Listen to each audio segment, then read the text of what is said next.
Hola a todos que se van conectando. Me dicen si se escucha bien, porfas. Y si se ve bien, ya llegó el doctor Helms, denme un segundo. Uy.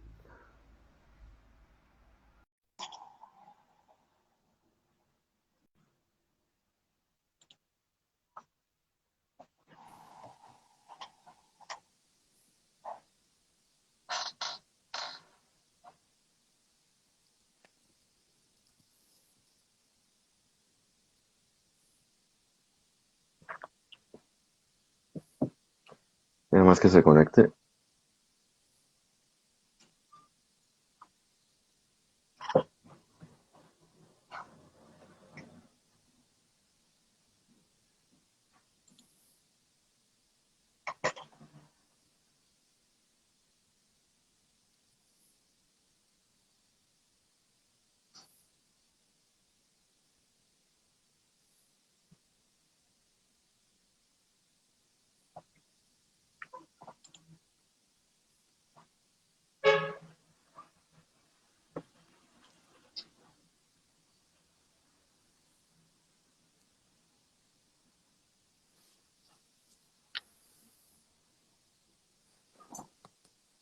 Ahí va, eh. Nada más denle un segundo y si no voy a volver a comenzar.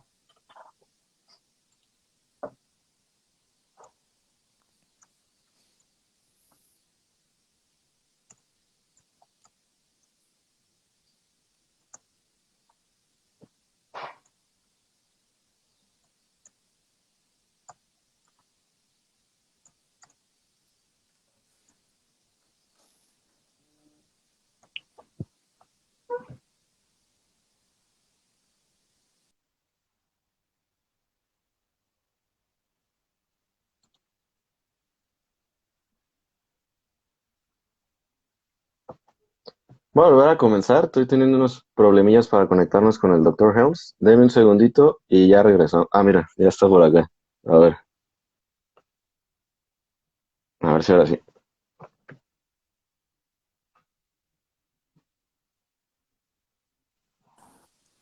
Ahí There está we ya. go. Hi, Dr. Helms. How are you doing? Buenos dias. I'm good, man. How you doing? I'm terribly excited to have you here. I can barely believe it, to be honest with you. Such a Oh, huge honor, tell you the truth. no, it's my honor, man. Thanks for asking me to do this. I'm happy to provide any help I can to those who follow you. Very well, so let's not waste any time. Is it okay if I introduce you first in Spanish and then we can go on in English? Absolutely. And when I answer your question, do you want me to do it like in pieces so you have time to translate? No, don't worry. I think it's better. It's more a little bit more fluid if we go in English, and then I'll do a post in Spanish. So don't sweat it. Perfect. Sounds great. Very well. Bienvenidos a todos. Estamos hoy con el doctor Eric Helms. Muchos, pues no creo que necesite introducción. Si alguien ha leído Las pirámides de nutrición y entrenamiento, pues él es el autor principal de esos libros. Eh, Está a cargo de 3DMJ con Alberto Núñez, Andrea Valdés, Jeff Alberts, etcétera. Y bueno, tienen bastante trabajo de investigación. Y el tema que vamos a tocar el día de hoy es uno que creo que no se toca muy a menudo, que son los trastornos de la conducta alimenticia y en específico cómo se relacionan en nuestro ámbito, que es el culturismo y el fitness. So, Dr. Helms, the topic that I wanted to discuss is eating disorders in bodybuilding and maybe we can say beyond bodybuilding in the fitness industry, the fitness community. And I Hmm. think I think we can start by saying that it's not really a conversation that we often have in the industry, but in a way, in one way or another, we always I think we have a little bit of experience, personal experience. If you have done a contest prep, if you just try to lose weight, if you try to gain weight, it's always this uphill battle. Hmm. And some people can encounter certain adversities and maybe other than others. So I think that's the starting point. I don't know if you want to start by saying something basic about that, and then we can start by some specific points. Absolutely. No, I completely agree with you. It's something, it's a conversation that I hope we're having more often, but it's still one I think we need to keep having and revisiting and normalizing. And I do agree that I think most people who have through weight dieting, um, experienced or at least seen this could go bad. You know, this could get worse. I'm becoming obsessive, or my relationship with my body or food has changed, or man, I find that the day-to-day weigh-ins during this cut are really affecting my mood. Or, you know, I've noticed my motivations for this are all because I don't like who I am currently. Um, so I think it's something that a lot of us can feel the seeds growing about, you know, in our own experiences. And it's something that can be absolutely common, more common than it is in the general population in the fitness community, and even more so in competitive bodybuilding. So I think it's really important to talk about, for sure. And more on the topic, do you think it's more that whether athletes with a tendency are drawn to the sport, let's say competitive bodybuilding, physique athletes in general, or that the sport itself, it's what triggers all these behaviors? I was reading in the paper you have with Jake Linordon that we Mm. don't know for sure, but what's your take on that? Well, first, I'm honored you read the paper and spent some time looking into this, and that's the classic, you know, chicken or egg question, right? Is it that people who get engaged with bodybuilding develop eating disorders, or is it that people who are drawn to the sport of bodybuilding have a higher propensity to experience eating disorders or to suffer from them? And I think this is probably one of those cases where if you're trying to say it's either or, and especially in black or white terms, you're going to be wrong. You know, as an example, I came to the sport of bodybuilding without really any thoughts about did I need to look a certain way, or was I happy or unhappy with my body? And I probably could have been diagnosed, at least temporarily, with binge eating disorder during the period after my contest prep. Um, so obviously, you know, maybe I had some underlying mentality related to the sport that hadn't shown up earlier in my life. But you can also look at it from the other perspective. There was a study that came out recently in male physique competitors in, I believe, Brazil.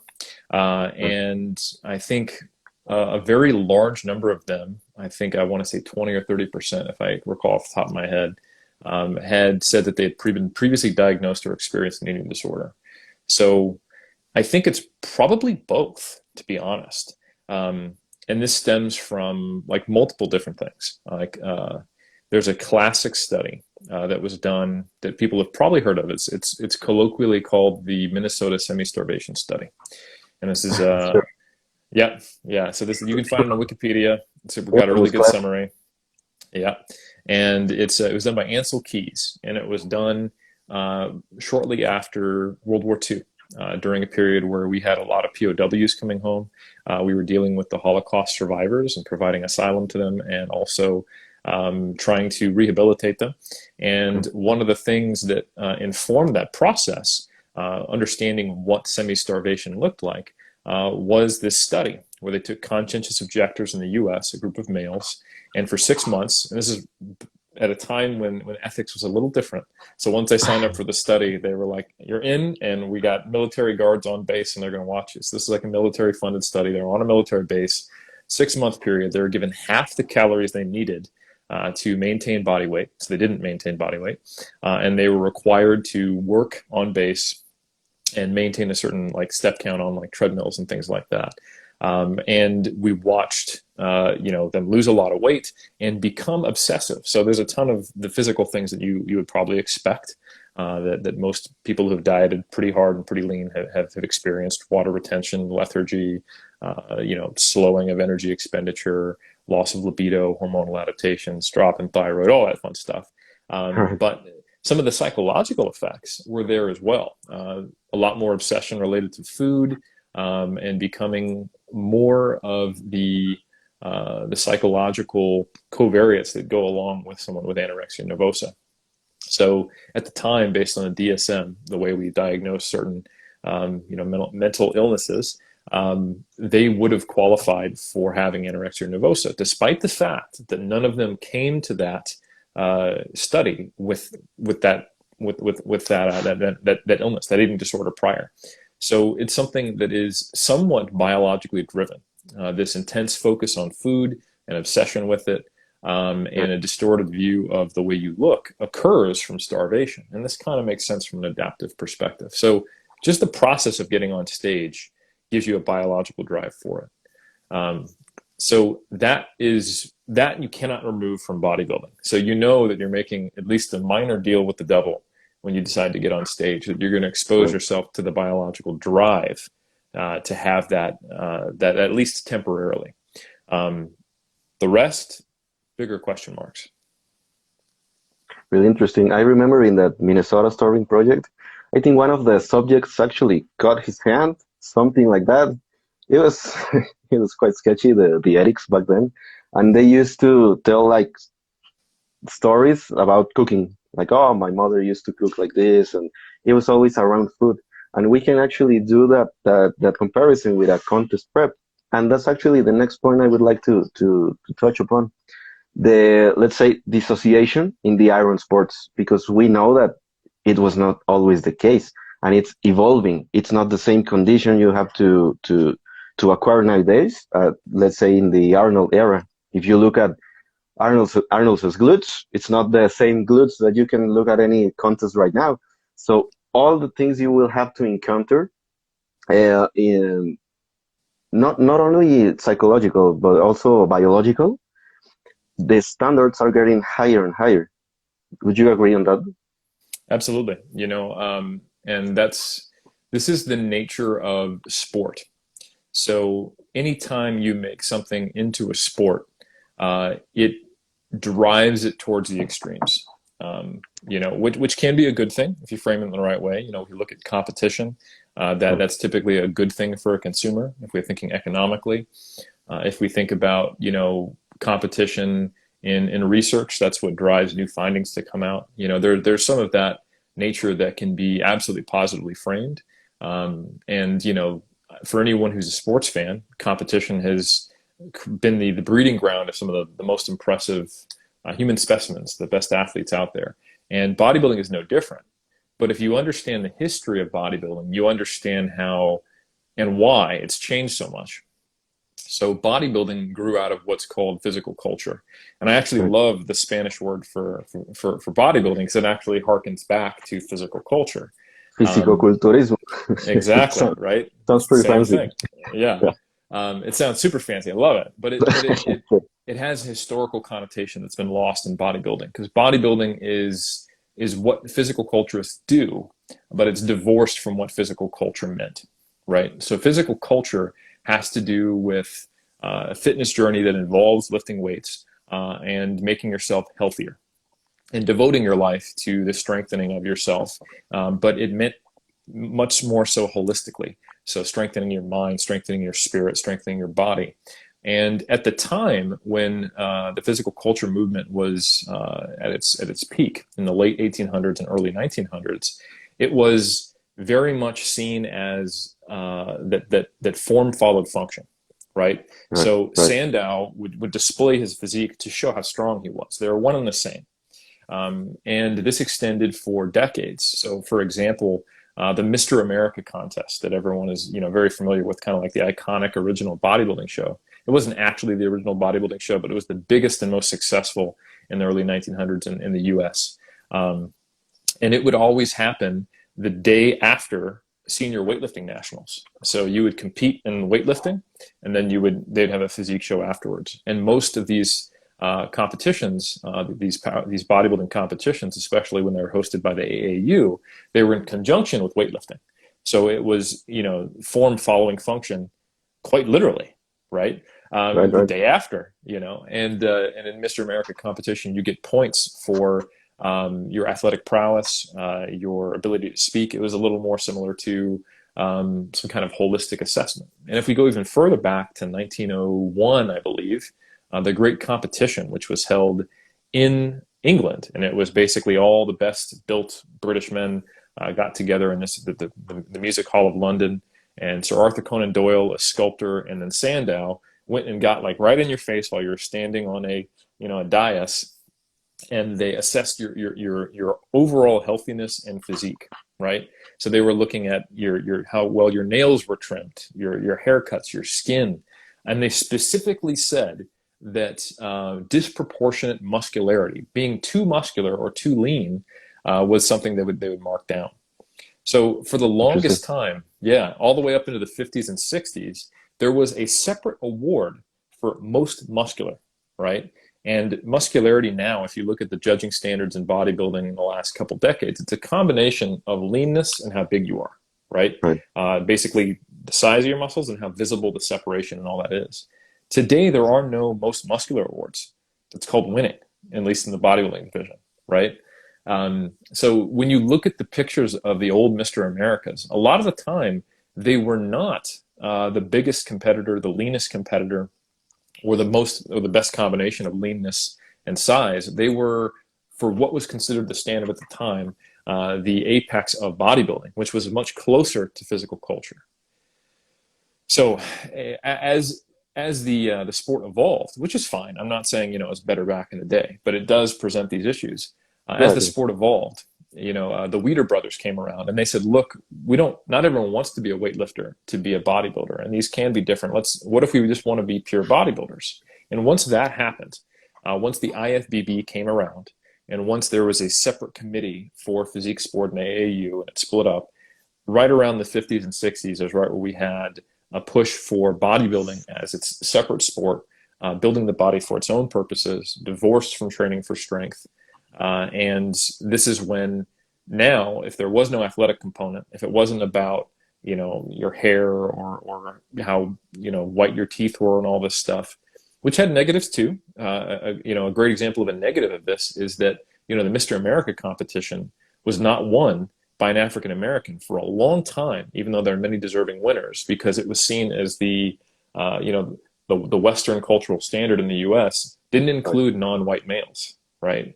So, you can look back with these rosy-eyed glasses and be like, oh, it was better back in the day because they included things about character, and they included things about, your skin color and all this stuff. Yeah, that's really, really subjective though, and that can lead towards, bias and prejudice if that is the cultural context that competition happens in. So there are some positives from it being uber focused on just physique, leanness, separation, shape, and muscularity. It removes some of those elements of the culture creeping in a negative way. But we did lose the more health-focused aspect of bodybuilding. So I think that's what we're seeing today is that just like any sport, running under 10 seconds, no one ever thought they'd do that in 100 meters. And now, you got Usain Bolt damn near half a second below that, right? And so the equivalent now is you need to have the appearance of literally no body fat in the bodybuilding division. And the way that that's been, dealt with, and of course the emergence of anabolic steroids. I mean, we have a sport that is divided by whether you're natural or not, because people are like, hey, you can take this so far that to me it's no longer bodybuilding. Now this is so far divorced from health that I'm not comfortable with it. And I'm not saying where people should put that line in the sand, but there's a bunch of different lines in the sand, even in the enhanced ranks. The creation of the classic physique division is a great example. What that really means is steroids light, and also saying, look, we need to get away from, Exactly. yeah, using anabolics to the point where it's giving us, bubble guts or just changed facial features and stuff like that. Like I want to see something a little more like 80s and 90s bodybuilding. Right. So I think there's a desire across various parts of the non-monolithic bodybuilding community, because it's a lot of different people getting together to give their take on this highly subjective sport. You have the natural bodybuilding movement that started in the late 70s, early 80s. You got the last 10 years, the explosion of the number of divisions, because not everyone agrees on these subjective ideals of what bodybuilding should be. And as the sport becomes larger, more inclusive, and more global, we're going to see a larger kind of spread of ways to do bodybuilding. So I think that was a really long answer to your question. Don't worry. Don't But worry about that. yeah, And but that's absolutely why the sportification of fitness and health is what's drived fitness and health further from fitness and health towards ultra specialization. which Right. is a double-edged sword. And one of those negative edges of that sword is that there's much more commonplace issues with body image and eating disorders. Because I think the last bit extrapolates to popular culture. If someone in the street you ask, what do you think about fitness? What is fit for you? They'll probably think about somebody with low body fat, probably Yeah. more muscularity than previous years, perhaps.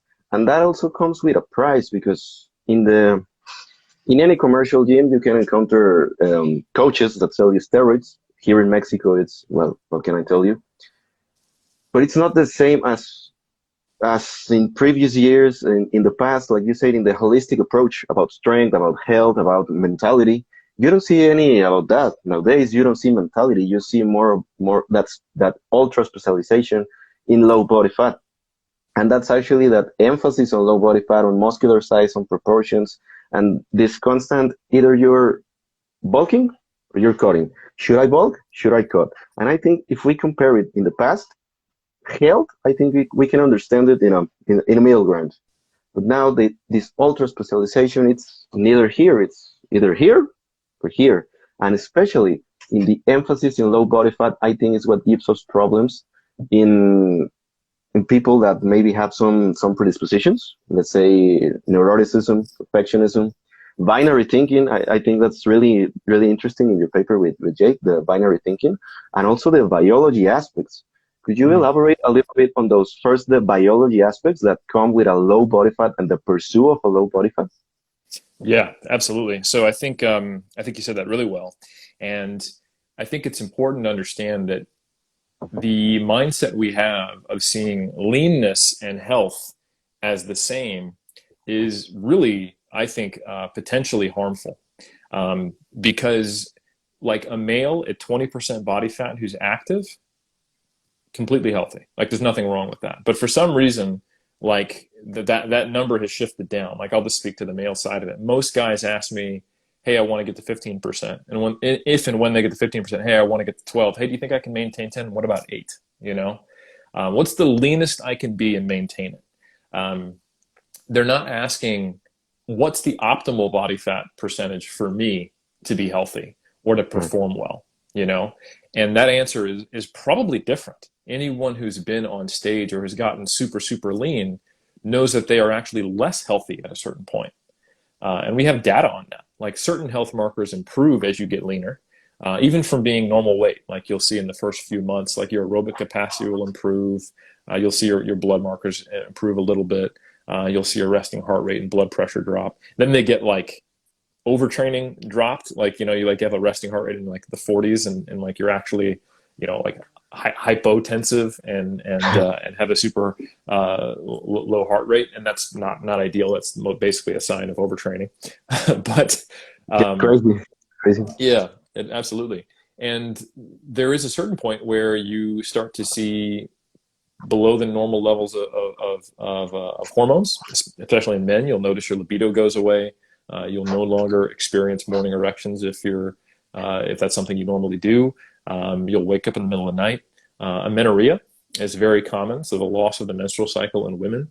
And this is what's been described in sports science research as low energy availability, and also REDS, relative energy deficiency in sport. And this just means that when you're not taking in enough energy for the demands of your sport, your body will adapt to the output you're putting out by turning off quote unquote non-essential physiological function or down-regulating it, like energy expenditure, like your ability to have kids, you know, like your drive to have sex, and just, you know, maybe making it so you don't put out as much heat. Will downregulate thyroid, will downregulate testosterone, will downregulate all kinds of stuff. You know, leptin will drop, ghrelin will go up. And now all of a sudden, you start to look forward to every single meal, you know? So being really, really lean is a big part of this, just as one kind of physiological marker that I think is pretty interesting. There's data that there's a 0.85 or 0.87, I can't quite remember, but a very strong relationship between body fat percentage and leptin concentrations. So leptin is the what's often seen as the master controller, and it's often seen as a metabolic hormone, but it does a lot of stuff. Low leptin levels are associated with pretty much everything on the low energy availability reds kind of spectrum. When leptin is low, a lot of other stuff's going on. And there is certainly eating enough can make that better, and not being in a calorie deficit. But at a certain point, when your body fat is low, it's just too low, and those resting levels will never get up, even if you eat at maintenance and try to hang out there. And I run into so many people who try to stay at a lean body fat, and they can't, because they just become super food focused. So people ask me, what's the leanest, I can be? And I try to reframe it, and I go like, look, if you're actually about like health, fitness, strength, and all this stuff, then you want to be the leanest you can be without living for eating, like that's not, Totally. and they go, how do I know if I'm too lean? Like, are you focused on food? Then that's too lean, So that's kind of the biological side of it. And I think we need to start reframing in our heads what's normal, and what's like what are we trying to get out of training? Because right now it's very common to sell leanness. They'll have the lean guy who's with a hot chick, or they'll have the fancy car, or like all this marketing, which originally was primarily just directed at women, is now through social media directed at everybody. You need to look a certain way if you want to be successful, happy, and have achievements. And and I've never met anybody who the thing that made them happy was having abs. That if they weren't happy with themselves, like the way to fix their life, Sure. I can relate to that. Right? So I think it's important that we start to look at bodybuilding as a sport now, and not as like, I don't like to put images of myself in contest shape up unless I'm talking about bodybuilding. It would be easy for me to leverage, like, hey, buy my books, I'm jacked, like I have that's right. And it's the equivalent of putting, PhD after your name in some circles is look, I look great, want to be like me, buy my stuff. And that can be explicit, or that can be implicit. That can be a little more subtle. So that's the biological component. The other thing you talked about was black and white thinking, right? Yeah, sure. And you also talked about perfectionism, and you talked about neuroticism. Now, some of these psychological traits are, they correspond to like neurochemistry, and they may not be super, super flexible. But black and white thinking is actually one of those things that I think is relatively modifiable. If we look at some of the research done, well, first let me say what the heck that is. So black and white thinking, this is when, and especially in the context of food, this is when you see yourself as either being on the diet or off the diet, and foods are either good or bad. And when you diet, or when you go for a goal, you're all in, and then when you're not, you're kind of all off. And this is something I run into not only in bodybuilders, but I also run into it in the general population when I was a trainer. Like, I got this, man. I'll do whatever. I can go hard for 12 weeks, and I'm like, you're 50 pounds overweight. You've got blood work that suggests you're pre-diabetic. You have high blood pressure. I don't need you to go hard for 12 weeks. I need you to change your life. That solution is just one that's going to keep coming back over and over and over again. And I think it's unfortunate that people look to bodybuilders as the people who know everything about nutrition and health, because we purposely get really, really lean and then put weight back on. And that's what most people in the general population want to get out of. They want to get to a healthy body composition and maintain it. We're looking at bodybuilders. Exactly.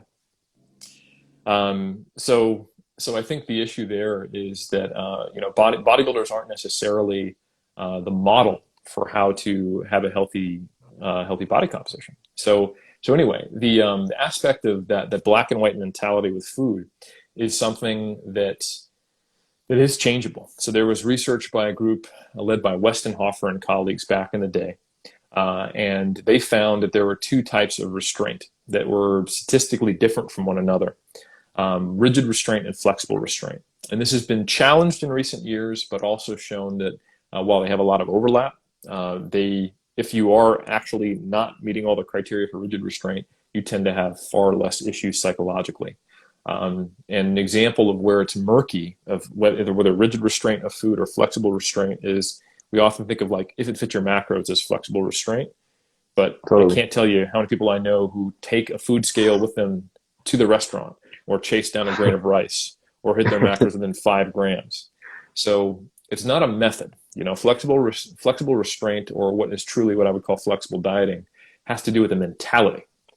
And that mentality is that there is a gradation of goals. It's not either I'm on the diet or off the diet, but I did pretty good today. Yesterday I wasn't exactly on point, no big deal. Tomorrow I'll be a little more on point. I've got a friend coming in out of town. I can work around that. There's no good or bad foods. I know how to, be a little more free on vacations without actually binging. It's not this like far extremes every time they're met with a challenge. So people who have flexible restraint in their approach to dieting typically have a lower BMI, lower incidences of eating disorders, less stress, are happier, and maintain weight loss better. And this is not like a fixed mentality. This is something that can be taught. So there was what's called the lean habit study that looked over 1 and 3 years, where they watched people shift from rigid to flexible restraint. And that correlated with the long-term maintenance of weight loss. And that was done, I think, in 2002 or 3. So this is something where I think us as coaches, fitness professionals, and athletes who want to give examples come in. This is where, dieting slower for shows, purposely making sure we put back on appropriate levels of body fat after a show is over, not having off-limit foods, having flexible targets for macronutrients and for calories, having a client-centered approach where we make sure we try to integrate the plan with their lives. If someone doesn't have the time to do cardio, that's okay. We can do more calorie cuts. Or if they're vegetarian or vegan, and it's really difficult to cut their carbs down, that's okay. We do more cardio. So like we have more tools in our tool belt, and we're able to help someone frame things and put it in the right perspective. We do things like refeeds and diet breaks. And in the general population, we think of that as like practicing maintenance. So it's not all just about the 12-week transformation. It's about, okay, how do we change our lifestyle so that we have a better relationship with food? And then taking it as far as learning from intuitive eating and some of the weight neutral approaches in the off season. I just don't see it as like, I'm a physical culturist, I'm a healthy lifestyle bodybuilder if I constantly have to track macros and hit targets. Like, you should be in tune with your body, relatively full, and be gaining weight in the off season, as an example, without necessarily tracking every macronutrient or putting it on a scale. So anyway, in the article you referenced that you read, we talked about how do we incorporate as much of the things we can that might benefit some of those modifiable risk factors to hopefully bring down the very, very surprisingly and problematically high rates of eating disorders and body image issues that are in bodybuilding, by using these flexible dieting techniques, by restoring the physiological aspects that we talked about back to baseline, in off seasons, not competing every year, so we have time to recover. That was another aspect of that Minnesota semi-starvation study, is that it took 6 months for them to get really, really, really lean, and that was the study period. But the recovery period as well was a big part of that study, and whether they fed them back slowly or more quickly. And it took months for them to get back to a normal status, and that's been reflected in the case studies we've seen of bodybuilders. It might take, half the amount of time you dieted to be like 100% on all your markers back to off-season normal. So anyway, that was a long answer, and I kind of bounced around, but Don't worry about it. Yeah, I think that's actually the interesting part about bodybuilding and how bodybuilding extrapolates in the popular culture. Always, it's an ongoing uphill battle. It's never, well, if it's downhill, I don't think it's good news, but it's always uphill, mostly in losing body fat. And if you want to lose body fat, maybe we can be too simplistic and say, okay, then we can do a calorie deficit. We can do, if it fits your macros, we can do flexible dieting. And it sounds nice, sounds pretty sweet, that you can eat a donut, you can eat whatever. But then it becomes in this neuroticism, in this binary thinking, that you have to log every single food you eat. You have to bring the scale. Some people do bring the scale to a restaurant, and it becomes so stressful. Even when you started thinking that it's gonna be flexible, that it's gonna be like different from just eating chicken and rice. Maybe the chicken and rice in a given point in your preparation, let's say, can be a little less stressful than, let's say, oh, but I ate a donut and I'm still hungry. I just have certain amount of calories. And given that the sport itself demands that you go to a place that you really don't want to go, a Mm. really low fat percentage, you kind of agree to this. When you want to look like somebody, you wanna be in a contest, you kind of agree with this. And that's actually interesting also in the sense that it's temporal, that maybe all these eating disorders have an expiration date, Yeah. maybe, because you go to your contest, you win, you lose, whatever, and that's it. It's not like in anorexia nervosa that doesn't have an end, doesn't have a viable end. It can end in pretty much in death, really. Yeah. So all these things put in context, I think that that's what the real challenge is, that we can say that we can be flexible, that we can do, let's say, also intermittent fasting. And intermittent fasting for some people becomes like an excuse not to have any sort of cues, internal cues for eating. Just eat whenever, whatever, because intermittent fasting. And that's actually in the later part of that article where you divide in the contest prep, transition to off-season, and off-season, how can we best approach all this? Because we know that we're going to encounter, let's say in the contest prep, we're going to encounter metabolic adaptation. Let's say we're going to encounter all these behavioral aspects, mostly in the need compartment of the energy expenditure. And then the transition to the off-season, that's when the binge eating can occur. And if, as a matter of experience myself, I also lived through that. I didn't, I didn't compete, but I tried to get as lean as I previously been. And I can tell you, I had several episodes of binge eating that now that I'm maintaining a more stable body weight, I just look at the amount of food I ate and I kind of feel a little sick. So it's interesting how can we act in those temporal sides, the contest prep, the transition, and then the off season, because for some people, the off season becomes like an excuse to just eat whatever, that the icy food diet. Mm-hmm. No, So well said. can we elaborate a little bit on that? That, okay, we can agree that maybe there's a problematic that we don't take into account the mental health aspect. Whether if you Yep. want to compete or you just want to get a little leaner, how can we best act as coaches, as teachers, or if we are on coaches, how can we best begin to have better practices? Great questions. I love what you talked about and what you brought up there. Because a lot of what we're discussing, I think we're trying to accomplish right now, is what I like to call informed consent. Um, because most people who go through this process, or at least a few years ago, they're surprised by that drive to binge eat. You know, they get lean, they love the way they look, and then at some point, the mental switch turns off for when the diet ends, and they are shocked by how little control they have now. Now that they don't have that goal, now that there's not that external thing holding them there.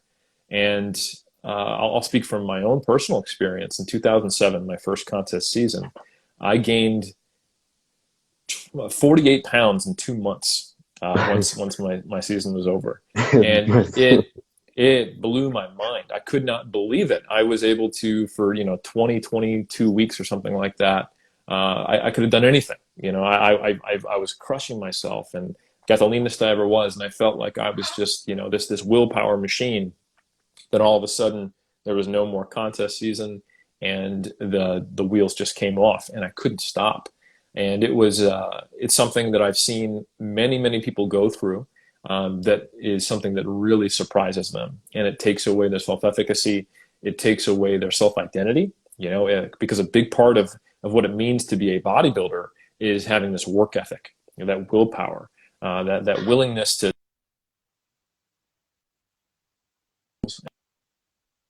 set out and build the sculpture of your body that you're trying to build, right?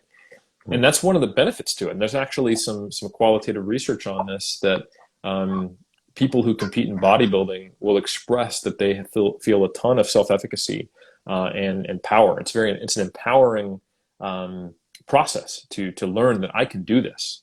And it's difficult to lose that, which many do through that process postseason. So I think as trainers and as people who are trying to inform people about how to do this in the best way as possible, the first step is that informed consent. We want people to know what they're getting into. If someone wants to play American football or rugby, we want them to know that, hey, you might get a concussion, and concussions can have long-term mental health effects. Same thing. That the bodybuilding should be informed, and that's the first step. The next step is to then look at, okay, we have all these risk factors we talked about. There is the the underlying personality traits. There is the biology of getting really lean, and then there is the way and the methods and the mentality that we use to get lean. And where we have the most agency to change those things during prep is pretty much just the methods, right? We can't change your underlying mentality.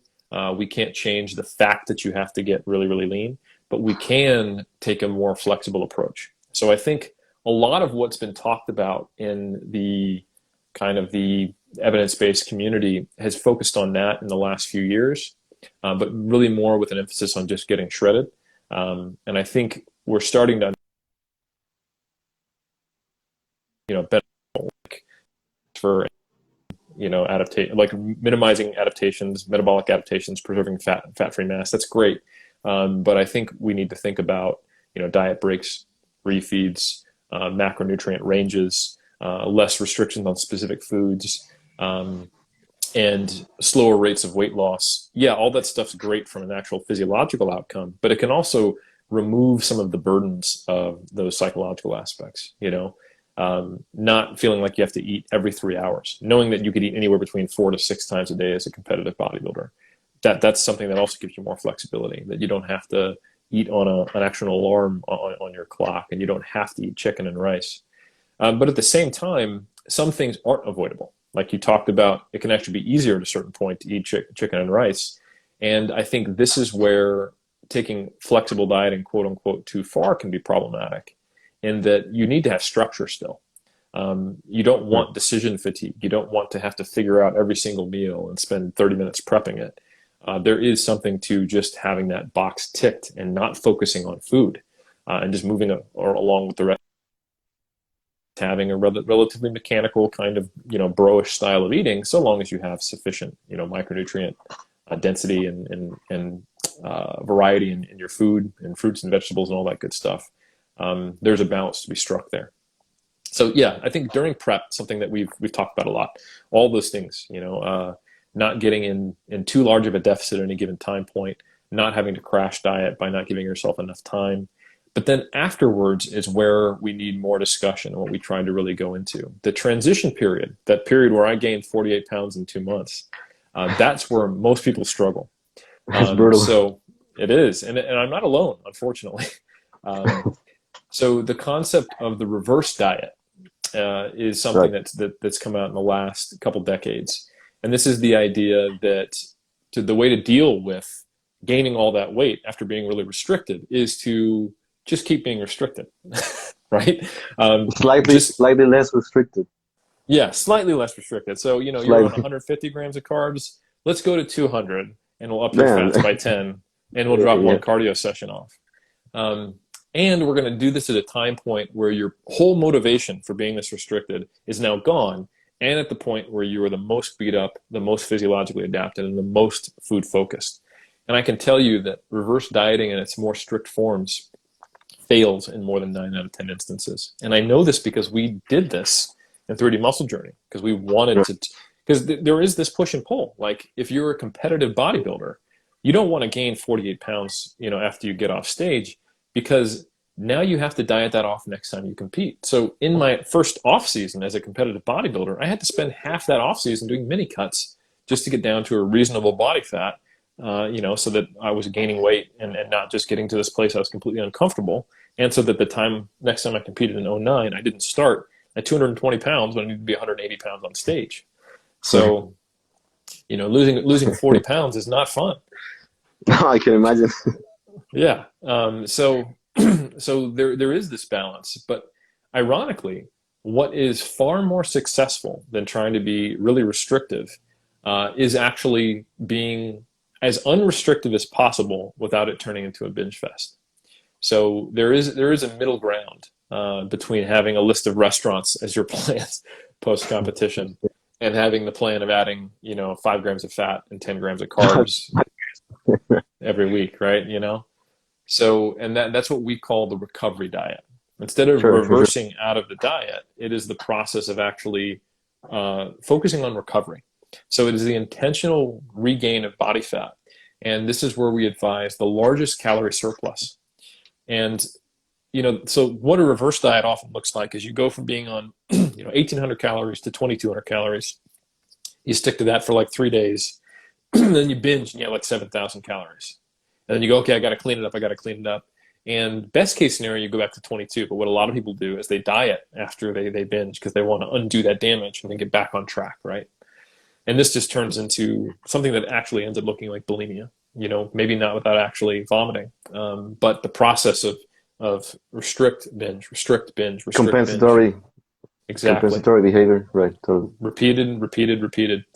But instead, if you were on 1,800 calories and I tell you to go to 3,500 calories, now all of a sudden, and only do one cardio session per week when you're doing five, that is a huge difference. And it's very satisfying. It's much easier to stick to.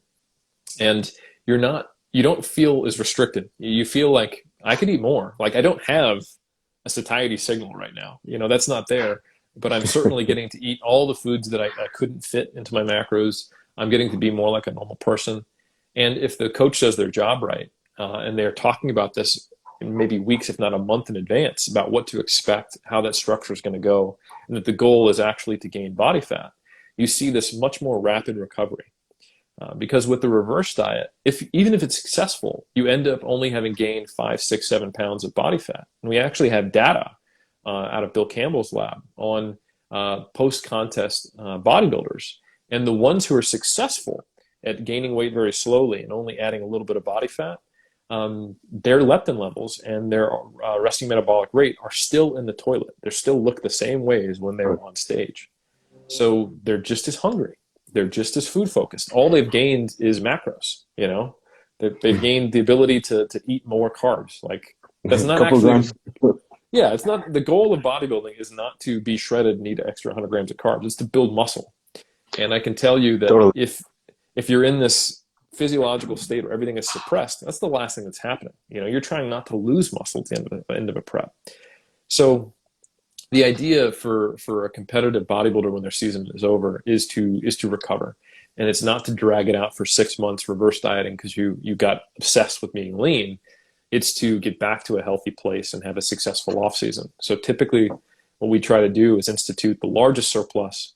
And for a couple months, we're focusing on gaining weight until we get close to back to roughly where we started or some reasonable off season, kind of low end settling point, if you will. And then we slow it down. Now that's the outcome.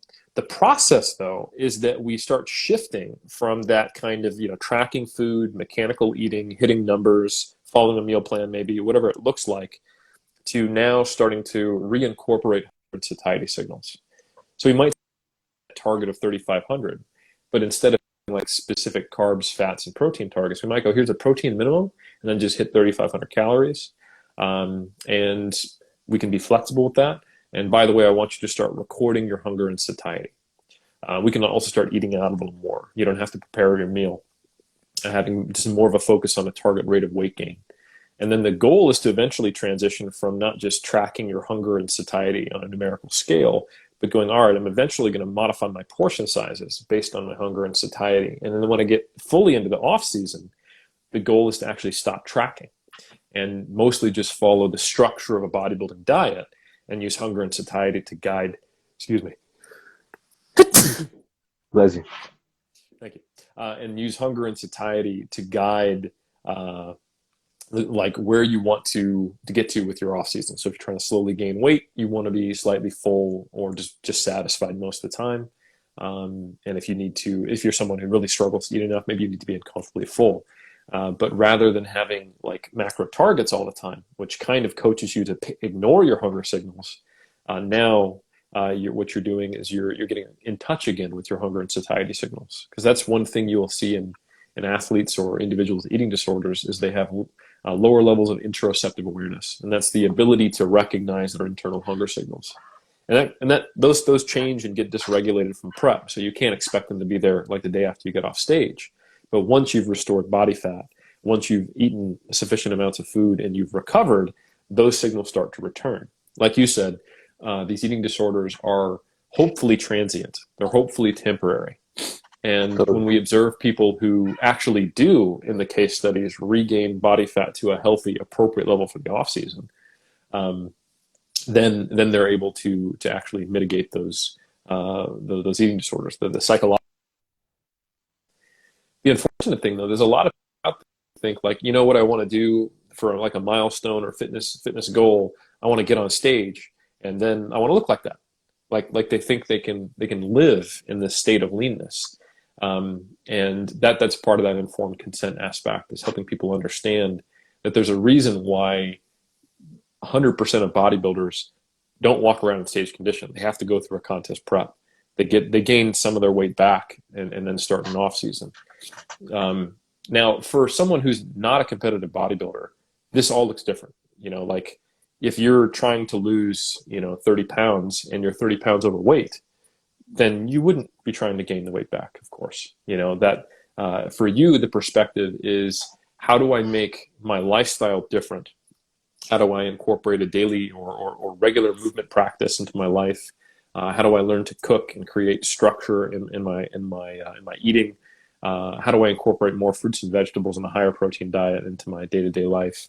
And what can I do to create an environment in my home and where I am and where I go to make myself more active and a healthier eater, so that that weight loss phase was the only time I need to do that. Okay.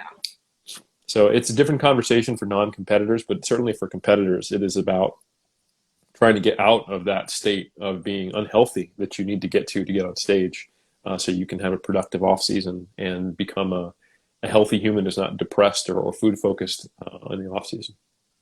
Miserable, but with abs. Hey, that's what right? That's what matters. Yeah. But I think in both cases, where you want to be a competitive bodybuilder or want to lose a couple pounds, you need structure. You need some staples. Let's say I think you have a term for that one, like a staple diet. The default diet, yes. Staple diet.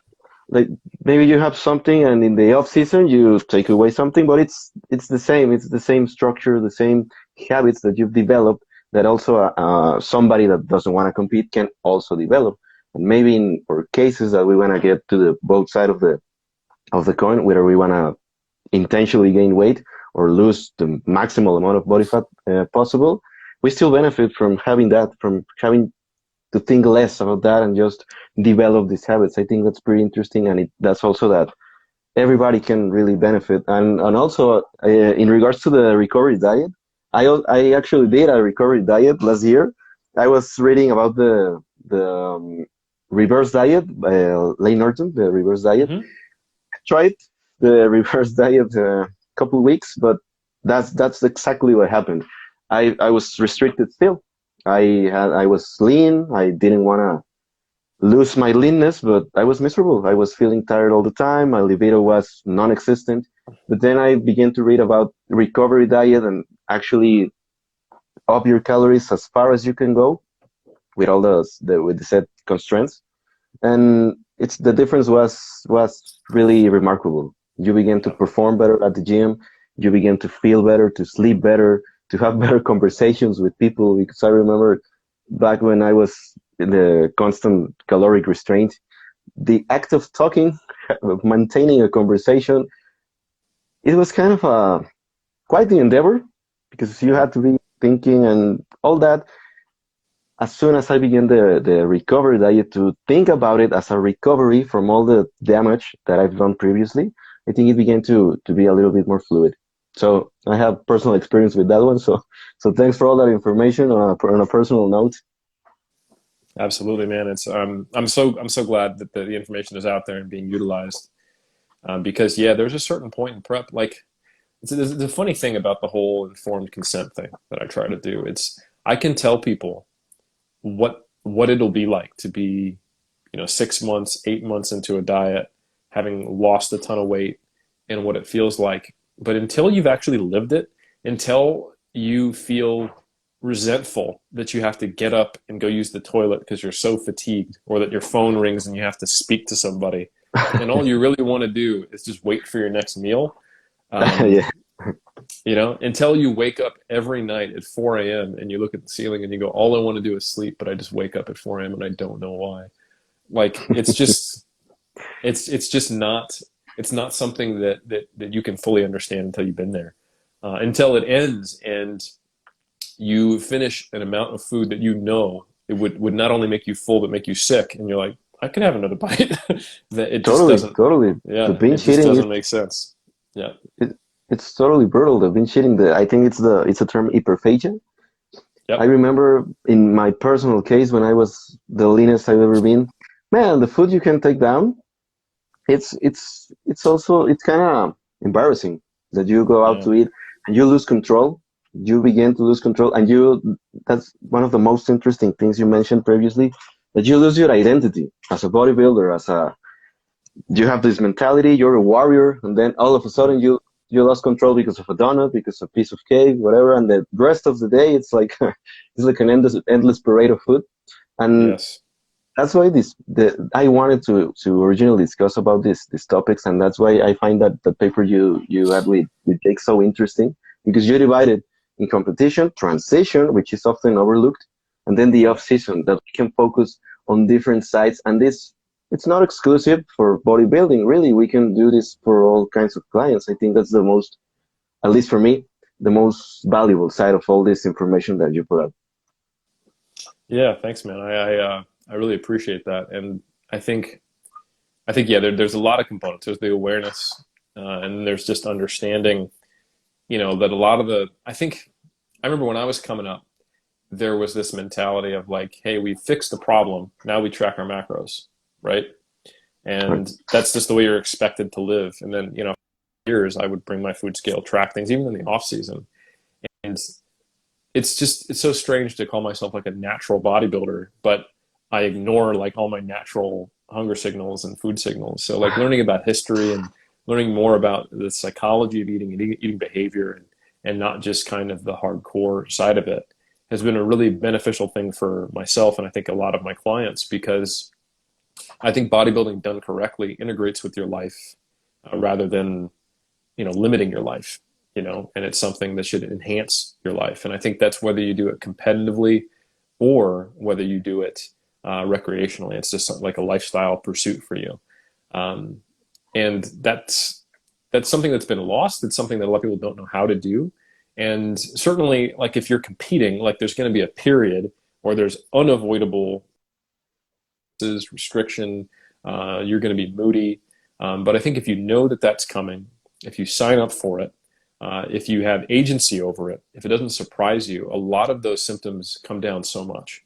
So my last few off seasons, both 2011 and 2019, the transition, like in 2019, I didn't have a single binge, you know, and that's that was really, I felt so accomplished from that. And it's not that I had more willpower, it's that I fully accepted that it would be normal for me just to be food focused and want to eat, Right. and that this was the normal biological consequence of getting down to what my body considers starved to the point of near death, right? um, that regaining, you know that regaining all my body fat, to a point was not only necessary evil, but it was the healthy thing to do. Anything besides the fact being able to spend less time in this emotional tug of war about, I want to stay lean but I don't, but I want to stay lean but I don't, I do want to eat this but I don't, I think makes the whole process just so much more enjoyable, and you can have acceptance around that whole journey, and I think a really important step for all physique competitors is to learn to love themselves in the off season. Is to learn to be okay, like to realize that, you know, our faces, you and I, we both look very normal. Like there's nothing wrong with this. Anyone on the street wouldn't be like, you guys are fat. But man, there's a certain point in prep where this, looking at yourself in the mirror like this, you're like, God, I look so puffy and my face is chubby. What's wrong with me? You know? Totally.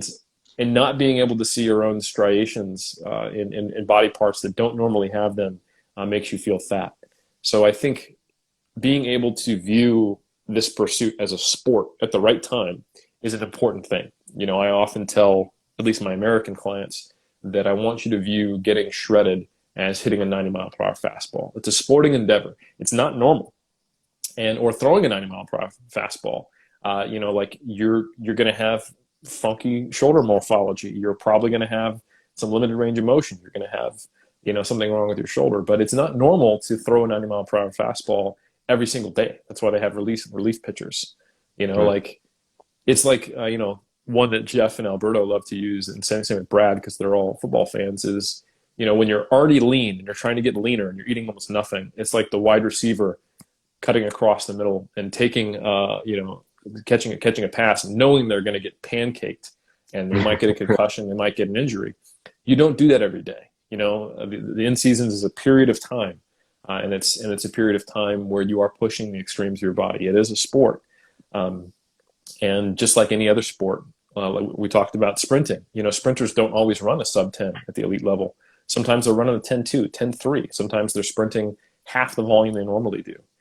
We need to have these cyclical phases of recovery so that we can get ourselves physiologically and psychologically in a position where we're then ready to push again. That's the reason why I competed in 07, 09, 2011, took a break for academia, did 2019, and I probably won't compete again until 2023. And that's not the only way to do it. Like if you are someone who wants to compete every year or every other year, you can do that, but you just need to know what you're signing up for and the potential downsides to that. And especially in natural bodybuilding, that you won't have a lot of time to build muscle if you only have, you know, 6 to 8 months out of the year that aren't dieting. You know, you're not gonna gain very much anything. So Eric, I want to be really respectful of your time. This has been really insightful for me. I hope for all the listeners also. Thanks again for accepting my invitation, for all the valuable knowledge you've given upon us. So I hope we can do this again, maybe some other time.